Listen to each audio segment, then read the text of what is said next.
questions. I'm going to pass around the mic. If you feel bold enough to not need the mic, let us know. But so let's go for it. First question, I'm coming to you. You need the mic? I think I'm all right. Okay. So my question for you is, how do you know when you meet someone whether you want to hire them or not? I'm sorry. I can't. Okay. How do you know whether you want to hire someone or not that you're interviewing? Usually I can tell in the interview, it's not about their experience, it's how their maturity level, they're looking me in the eye, they're saying the right things, they want to learn. You can look at their history, how long have they stayed in jobs. You know, I think that I can do more with someone with zero experience that will show up at work every day with the right attitude than someone that's been cooking for 20 years but can't keep staff around them and has an attitude problem that they're the best in the world. You know, so I look more for attitude than experience. Next question. Okay, Brandon. I'm standing here. So first of all, compliment on the red envelopes, and the question is, when do they come back? That starts tonight.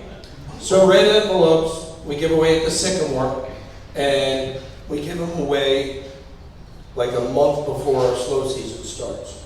So in June, we're giving away red envelopes to everybody that comes in, has dinner, drink, whatever.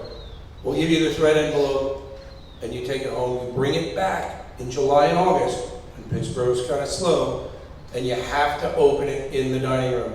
There's a discount in every one, whether it's $15, 15%, it's $15, $25, $50, or $100. You know, right? So you don't know what you're going to get, but you're going to get something. And it just keeps, that's right. And we'll give out 1,000 of them in the month of June.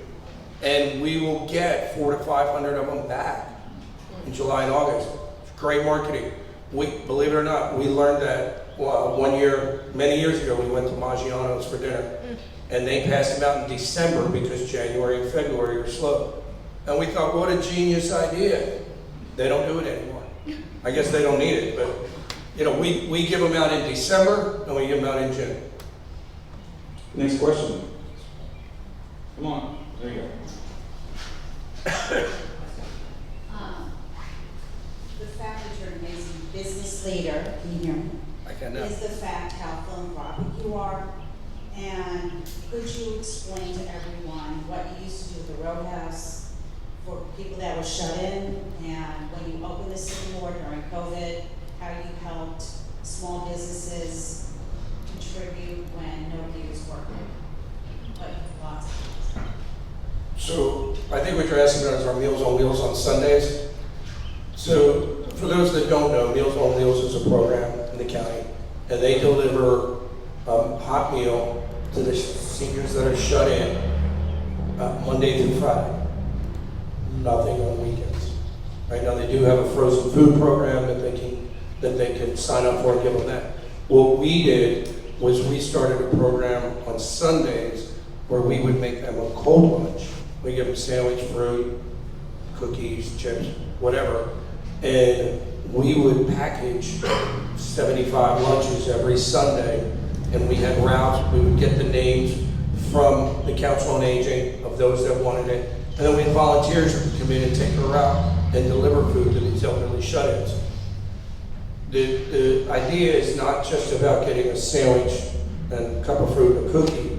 The idea is somebody's coming to visit you on a Sunday when maybe nobody else is. Some of these folks don't have family nearby. Maybe they have family that doesn't come to see them. Excuse me. And so we did this for many, many, many years.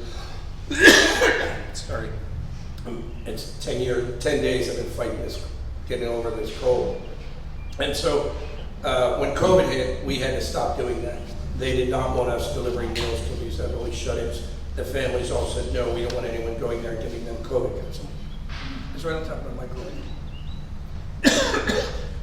And so, thank you very much. Well, if you get this cold, have everybody pray for me. It's seriously, it's been in my chest now for 10 days. But when COVID hit, since we couldn't do that anymore, we heard of a need in the schools. And so the schools provide a free hot lunch for kids that don't get that at home or can't afford to buy lunch at school or for any number of reasons. Well, when they were at home, you know, they had ways to get food through quarantine, whatever, but the teachers were losing touch with any of these children. And so they were not able to work with these kids. Some of them, you know, barely understood English. Some of them were born and raised here. But the issue was the teachers needed a way to get to these kids and talk to them. So they asked us to prepare meals.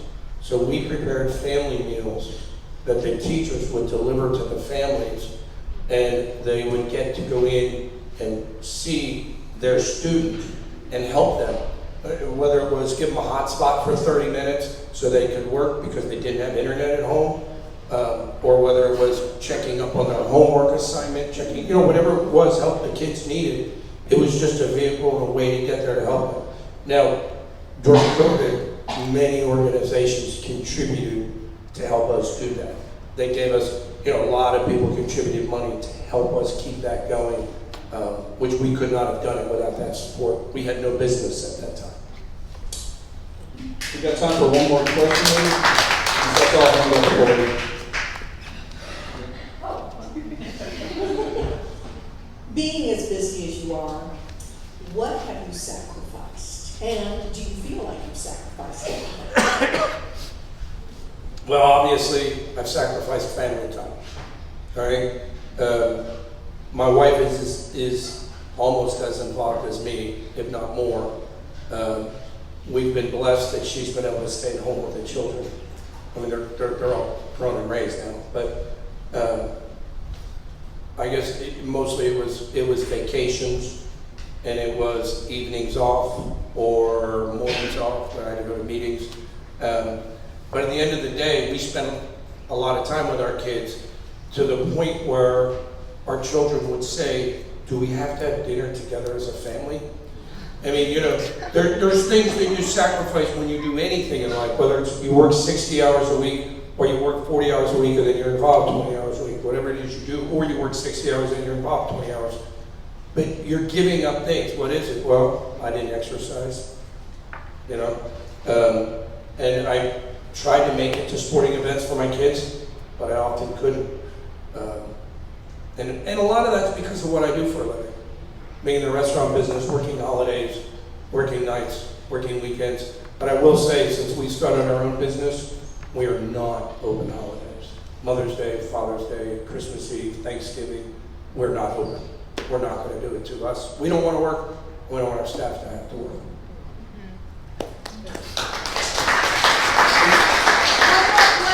An all-paid vacation anywhere in the world, where would you go? With you, your wife, and a couple other people you choose. Wow. So, while we were raising kids, because we didn't have enough to do, we also brought in exchange students into our home. So we brought 5 exchange students into our home while our kids were at school. If you still have kids in school, I highly suggest you do this. We had a young man from Brazil, Germany, these are all separate, of course, Brazil, Germany, Italy, Spain, and a young woman from China. The things we learned about other cultures, but then the things that our children learned that were the same. You know, like it's no different to be a teenager in America as it is in China or as it is in, you know, Italy or Brazil. You know, yeah, you might live in a different style house or drive a different style car, but you got the same issues. But where would I go?